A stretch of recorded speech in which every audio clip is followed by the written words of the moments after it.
வணக்கம். இவ்வளவு குறுகிய காலத்திலேயே விஜய் ஒரு மாபெரும் தோல்வியை சந்திப்பார் அப்படின்னு அவருடைய ரசிகர்களோ அல்லது அவர்களுடைய கட்சிக்காரர்களோ கற்பனையில் கூட நினைத்து பார்த்திருக்க மாட்டார்கள்.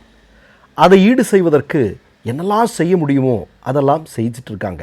அதனுடைய ஒரு பகுதியாக நேற்றுக்கு ஒரு வீடியோ தற்குறிகளால் சமூக ஊடகங்களில் பரப்பப்படுகிறது. தங்கமான முதலமைச்சர் விஜய் அவர்கள் அப்படிங்கிறத அவருக்கு சொல்ல வராங்க. நமக்கு தங்கமான முதலமைச்சராக இருக்கக்கூடிய விஜய் அவர்களை பார்த்து சில கேள்விகள் இருக்கிறது.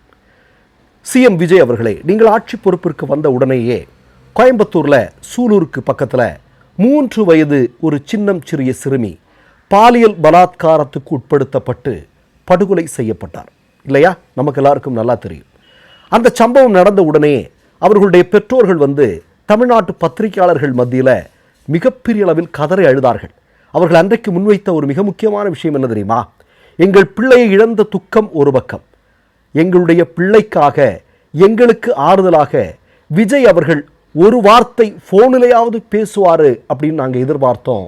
ஆனால் அது நடக்கலையே அப்படின்னு ரொம்ப வருத்தத்தோடும் ரொம்ப துயரத்தோடும் அந்த பெற்றோர்களும் உறவினர்களும் கதறியதை நாம் பார்க்க முடிந்தது இல்லையா? அப்படி நீங்கள் பேசியிருந்தால் அந்த இடத்திற்கு நீங்கள் போக வேண்டாம். நீங்கள் அவங்களுக்கு ஒரு வார்த்தை ஆறுதலாக உடனடியாக பேசியிருந்தீர்கள் என்றால் நீங்கள் தங்கமான முதல்வர். அதில் எங்களுக்கு எந்த விதமான சந்தேகமும் இல்லை. ஆனால் என்ன நடந்தது? இன்றைக்கு வரையிலும் உங்கள் ஆட்சியின் மீதும் உங்களின் மீதும் ஒரு குற்றச்சாட்டு இருக்கிறது. அந்த 3 வயது சிறுமி பெற்றோருடைய சம்மதம் இல்லாமல் அந்த சிறுமியினுடைய உடல் இறுதிச் சடங்கு செய்யப்பட்டது அப்படிங்கிற ஒரு மிகப்பெரிய குற்றச்சாட்டு இன்று வரையிலும் இருக்கிறது இல்லையா? அந்த குற்றச்சாட்டு இருக்கிற வரையிலும் நீங்கள் தங்கமான முதலமைச்சரா விஜய் அவர்களே? ஒன்று. 2வது சம்பவம், இன்றைக்கு நீங்கள் ஆட்சி பொறுப்பிற்கு வந்தவர்கள் நீங்களே ஒரு வடை சுட்டிங்க தேர்தல் பரப்புரை காலகட்டத்தில். நான் ஆட்சி பொறுப்பிற்கு வந்தால் பயிர்க்கடன் முழுமையாக தள்ளுபடி செய்ய முடியும் சொன்னீர்களா இல்லையா? இப்போ வந்ததற்கு பிறகு என்ன நடக்குது? இன்றைக்கு 2 வாரங்களாக நீங்கள் ஆட்சி பொறுப்பிற்கு 40 நாட்கள் ஆகிறது. ஆனால் 20 நாட்களுக்கும் அதிகமாக தமிழ்நாட்டில் இருக்கக்கூடிய விவசாய பெருமக்கள், பயிர் தொழிலாளர்கள் ஒரு நீண்ட நெடிய போராட்டங்களை நடத்தி கொண்டிருக்கிறார்கள். அவர்களை ஒரு முறை நேரடியாக பார்த்து ஒரு ஆறுதல் சொல்லி, நான் இருக்கிறேன், உங்களுக்கு அதை சரி செய்கிறேன், கொஞ்சம் டைம் கொடுங்க அப்படின்னு நீங்கள் சொல்ல முடியுமா? சொன்னீர்களா? அவர்கள் தெருக்களில் இருக்கிறார்கள் இல்லையா? தெருவீதிகளில் போராடி கொண்டிருக்கிறார்கள். நமக்கு சோறு போடக்கூடியவங்க இல்லையா? நீங்கள் அவர்களை அழைத்து பேசியிருந்தால், நீங்கள் சொன்ன வார்த்தையை காப்பாற்றி இருந்தீர்கள் என்றால் நீங்கள் தங்கமான முதல்வர் என்று எங்களால் பேசப்பட்டிருக்கும். அடுத்தது ரொம்ப முக்கியமான இன்னொரு விஷயத்தை நான் சொல்கிறேன். உங்களால் கூட்டப்பட்ட ஒரு கூட்டம் இல்லையா? கரூரில் 40க்கும் அதிகமான பேர் இறந்து போனார்கள் இல்லையா? அந்த சம்பவம் நடக்கும்போது நீங்கள் ஓடி போன வீடியோலாம் இன்றைக்கும் சமூக ஊடகங்களில் இருக்குது.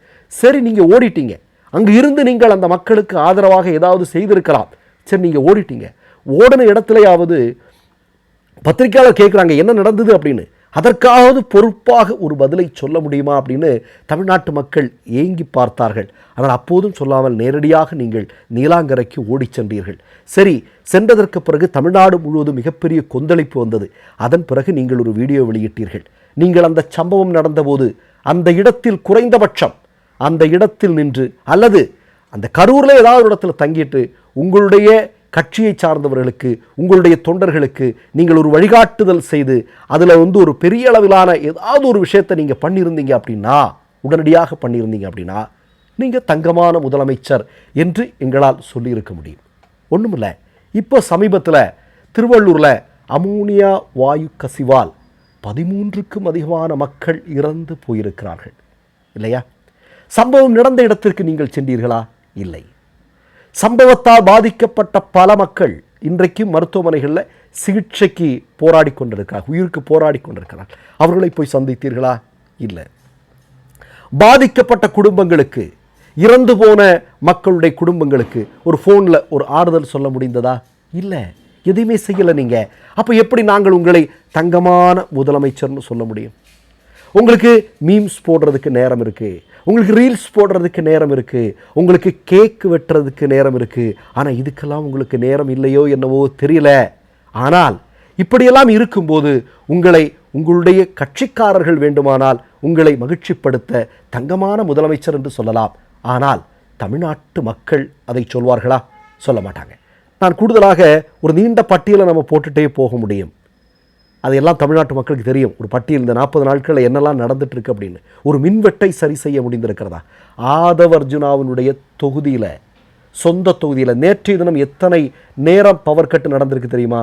சிஎம் விஜய் அவர்களே, பட்டியல் போடவா உங்களுக்கு? இத்தனை நாட்களான பிறகும் கூட ஒரு பிரச்சனையை உங்களால் சரி பண்ண முடியலை. சரி பண்ணி இருந்தீங்க அப்படின்னா உங்களை தங்கமான முதல்வர் என்று சொல்லியிருக்கலாம். சரி, இப்போது முன்னாள் முதல்வர் மு க ஸ்டாலின் விஷயத்துக்கு வருவோம். உங்களுக்கெல்லாம் விஜய் அவர்களுக்கு ஞாபகம் இருக்கும்னு நினைக்கிறேன். அதை தமிழ்நாட்டு மக்கள் ஒருபோதும் மறக்க மாட்டார்கள். அவர் ஆட்சி பொறுப்பு ஏற்றவுடன் இதே மாதிரி மருத்துவமனையில் சிகிச்சை பெற்று வந்த நோயாளிகளை உடல் கவசம் முகக்கவசத்தோடு சென்று ஸ்டாலின் அவர்கள் ஆறுதல் கூறினார். ஒரு முதல்வரே வந்து ஆறுதல் கூறும்போது நோயாளிகளுக்கு அது எவ்வளோ பெரிய தைரியத்தை கொடுக்கும் இல்லையா? அதை செய்தவர்தான் அன்றைய முன்னாள் முதல்வர் மு க ஸ்டாலின். இன்றைக்கு நமக்கு தெரியும், காலை உணவு திட்டம், குழந்தைகளோடு சாப்பிடக்கூடிய அவருடைய வீடியோ நம்ம இன்றைக்கி பார்த்துட்டு தான் இருக்கிறோம். சமூக ஊடகங்களில் சர்வசாதாரணமாக காண கிடைக்கிறது இல்லையா? நான் ஒன்று சொல்லிக்கொள்ள விரும்புகிறேன். எந்த காலத்திலும் இல்லாத அளவிற்கு மிகச்சிறப்பான திட்டங்கள் தமிழ்நாட்டிற்காக இயற்றியவர்தான் முத்துவேல் கருணாநிதி ஸ்டாலின். அதற்கு ஒரு நீண்ட பட்டியல் இருக்குது. ஒன்றே ஒன்று மட்டும் சொல்லிக்கொள்ள விரும்புகிறேன். உங்களுடைய ஆட்சி பொறுப்பிற்கு வந்ததற்கு பிறகு முன்னாள் முதல்வர் மு க ஸ்டாலின் போட்ட ரோடில் தான் நீங்கள் எல்லாம் ட்ராவல் பண்ணிகிட்டு இருக்கிறீங்க. அந்த ரோடில் தான் நீங்கள் கோடு போட்டுட்டு இருக்கிறீங்க. அவர்கள் வகுத்த திட்டம்தான் இன்னமும் செயல்பாட்டில் இருக்கிறது.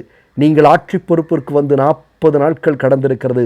சொன்ன வாக்குறுதிகளில் ஏதாவது ஒன்றை முழுமையாக உங்களால் வெற்றிகரமாக செய்து முடிக்க முடிந்திருக்கிறதா? அப்படி இருக்கும்போது எப்படி உங்களை பார்த்து தமிழ்நாட்டு மக்கள் தங்கமான முதல்வர் என்று சொல்வார்கள்? ரீல்ஸ் போடுங்க, அது ஒன்றும் பிரச்சனை இல்லை. உங்களுக்கு அதுதான் தெரிந்திருக்கிறது, அதை போடுங்கள். எப்படி கண்டக்டரை பக்கத்தில் உட்கார வச்சு ஐயோ மற்றொரு நிகழ்வில் சந்திப்போம். நன்றி, வணக்கம். 3 யூடியூப் சேனல்கள் வியாபாரத்திற்கு இருக்கிறது. தேவைப்படுபவர்கள் இந்த எண்ணுக்கு தொடர்பு கொள்ளுங்கள். மை நேம் இஸ் ரெட் சேனலை சப்ஸ்கிரைப் பண்ணிக்கோங்க. அதுக்கப்புறமா பக்கத்தில் இருக்கிற ஜாயின் பட்டனை கிளிக் பண்ணீங்கன்னா ஒரு நியூ பேஜ் ஒன்று ஓப்பன் ஆகும். அதுலேயும் ஜாயின் பட்டனே கிளிக் பண்ணிக்கோங்க. அதில் பார்த்தீங்கன்னா credit R debit card options இருக்கு. இதில் உங்களுக்கு விசா, மாஸ்டர் கார்டு, ரிப்பே அப்படின்னு 3 ஆப்ஷன்ஸ் கொடுத்துருக்காங்க. அதில் நீங்கள் எந்த கார்டு சூஸ் பண்ணுறீங்களோ அந்த கார்டோட நம்பர் என்டர் பண்ணிக்கோங்க. அப்புறமா கார்டோட வேலிடிட்டி மந்த் அண்ட் இயரை டைப் பண்ணிக்கோங்க. அடுத்தபடியா உங்க கார்டோட பின்னால சிவிசி கோடுன்னு சொல்லிட்டு 3 நம்பர்ஸ் கொடுத்துருப்பாங்க. அந்த நம்பர் இதில் என்டர் பண்ணிக்கோங்க. அப்புறமா அட்ரஸ் அண்ட் இன்ஃபர்மேஷன் என்டர் பண்ணிட்டு பைங்கிற பட்டனை கிளிக் பண்ணிக்கோங்க. ஒருவேளை உங்க கார்டு நம்பர் இன்வாலிட்னு காமிச்சிச்சுன்னா உங்க கார்டுல இன்டர்நேஷனல் யூசேஜை எனேபிள் பண்ணுங்க.